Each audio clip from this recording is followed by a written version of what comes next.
Pemirsa, kami ajak Anda bergabung ke gedung BNPB untuk mendengarkan perkembangan penanganan COVID-19 di Indonesia.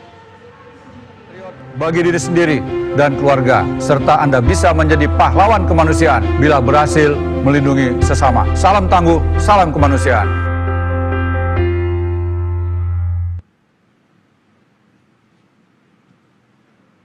Selamat sore, saudara-saudari di seluruh tanah air.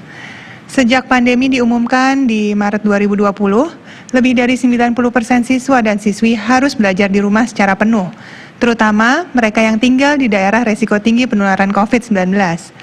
Pemerintah, dalam hal ini Kementerian Pendidikan dan Kebudayaan, berusaha tetap menjaga kegiatan belajar mengajar berkualitas. Bagi sekolah yang berada di zona hijau dengan kasus COVID-19 yang tidak ada lagi dan sudah mendapatkan izin pemerintah daerah memenuhi standar kesiapan pembelajaran tatap muka, pembelajaran tatap muka dapat dimulai secara bertahap, tentunya dengan mengikuti protokol kesehatan yang ditentukan. Dalam masa pandemi ini, yang terpenting adalah kesehatan dan keselamatan anak-anak kita, para murid-murid kita, guru-guru kita, dan keluarga. Mendikbud Nadiem Makarim sudah memutuskan bahwa zona yang dinyatakan oleh gugus tugas percepatan penanganan COVID-19 sebagai zona kuning, oranye, dan merah saat ini masih belum bisa melakukan pembelajaran tatap muka. Apabila gugus tugas nasional menyatakan bahwa sebuah daerah masuk kategori zona hijau, maka kepala daerah dapat mengizinkan pembelajaran tatap muka di daerahnya. Namun, sekolah tetap harus mampu penuhi semua daftar periksa dan siap pembelajaran tatap muka. Daftar tersebut diantaranya adalah: pertama, harus tersedia sarana sanitasi seperti toilet bersih, tempat cuci tangan, hand sanitizer, dan desinfektan. Kedua, tersedia akses fasilitas layanan kesehatan. Ketiga, siap menerapkan area wajib masker di sekolah. Keempat, memiliki termogan untuk mengukur suhu tubuh warga sekolah. Kelima, mampu memetakan warga sekolah yang tidak boleh melakukan kegiatan di sekolah, yaitu yang memiliki kondisi medis penyerta atau komorbid, kemudian yang tidak memiliki akses transportasi yang menerapkan jaga jarak, kemudian yang memiliki riwayat perjalanan dari zona kuning, oranye, dan merah, atau riwayat kontak dengan orang terkonfirmasi positif COVID-19 dan belum menyelesaikan isolasi mandiri selama 14 hari. Keenam, membuat kesepakatan bersama komite sekolah untuk memulai pembelajaran tatap muka. Dan tentunya, orang tua harus menyetujui pembelajaran tatap muka jika semua sudah sepakat, maka baru bisa dimulai. Orang tua atau wali murid harus memeriksa kesiapan kesehatan anak-anak. Pastikan mereka bisa mengikuti pembelajaran tatap muka di sekolah. Jangan memaksa. Pastikan siap secara fisik, mental, lahir, dan batin. Ketua Gugus Tugas Lejen Doni Monardo berkomitmen untuk membuka kembali sekolah, memulai kegiatan tatap muka, namun di tempat yang paling aman, yaitu zona hijau tadi, yang artinya, sekali lagi, tidak ditemukan kasus positif baru di daerah tersebut, dan penyebaran COVID-19 terkendali dengan baik. Pembelajaran dalam jaringan atau online sebenarnya tidak bisa menggantikan kegiatan tatap muka.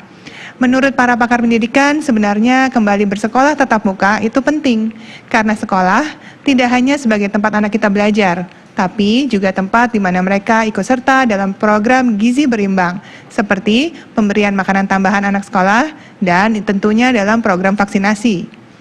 Menurut riset, semakin lama seorang tidak bersekolah langsung, semakin kecil kemungkinannya akan kembali ke sekolah. Namun, dia berpendapat, keselamatan dan kesehatan anak adalah hal yang paling utama. Nah, menjelang pelaksanaan tahun ajaran dan tahun akademik baru 2020-2021, sebagian besar anak-anak kita akan kembali menerapkan belajar jarak jauh. Maka, ada 7 hal yang harus diperhatikan agar sukses melakukan kegiatan belajar online. Yang pertama, siswa dan guru harus bergembira. Jangan stres. Pastikan semuanya sudah paham dengan cara mengoperasikan alat teknologi. Kedua, bagi kelas menjadi kelompok belajar yang kecil, diskusi kerja kelompok, dan akan membuat waktu belajarnya akan lebih efektif. Yang ketiga, guru dan murid sepakat mengerjakan tugas kelompok dan menciptakan suatu tantangan atau lomba yang memerlukan kolaborasi. Keempat, alokasikan waktu bagi murid-murid yang tertinggal atau kurang dapat memahami sesi pembelajaran. pastikan semua murid sudah hampir sama pemahaman terhadap subjek yang diajarkan. Kelima, fokus dan kuatkan pada subjek pelajaran yang dapat ikut membantu kemampuan para murid untuk bisa sukses di pelajaran manapun, seperti misalnya bahasa dan sains. Keenam, amati, tiru, modifikasi, dan lihat cara guru lain belajar, dan yang pastinya yang bagus itu yang menjadi contoh. Tanya tips dan triknya, lalu adopsi di kelas masing-masing. Begitu juga dengan para murid. Tanyakan bagaimana teman bisa mengikuti pembelajaran dengan baik meski melalui online. Ingat, proses belajar jarak jauh bukan memindahkan kelas dari ruang fisik ke ruang digital. Cara membuat sesi online menjadi riang gembira dan penuh interaksi serta mudah mentransfer ilmu pengetahuan adalah dengan berkreasi dan tentunya dengan bekerja sama. Dan semua ini sangat penting untuk orang tua seperti saya dan Bapak Ibu semua untuk harus aktif terlibat dalam setiap proses pembelajaran, baik belajar maupun mengajar online. Selamat kembali ke sekolah bagi yang ada di zona hijau. Ingat, tetap aman COVID-19 dan praktekkan protokol kesehatan dengan sangat ketat. Dan tetap semangat bagi semua yang akan sekolah melalui daring dan kemampuan kita beradaptasi akan menjadikan kita manusia Indonesia yang unggul dalam pengetahuan dan tangguh menghadapi perubahan. Selamat belajar untuk semuanya dan salam sehat dari saya. Untuk selanjutnya saya akan mempersilahkan Bapak Dr. Ahmad Yuryanto untuk menyampaikan perkembangan data COVID-19 di Indonesia hari ini.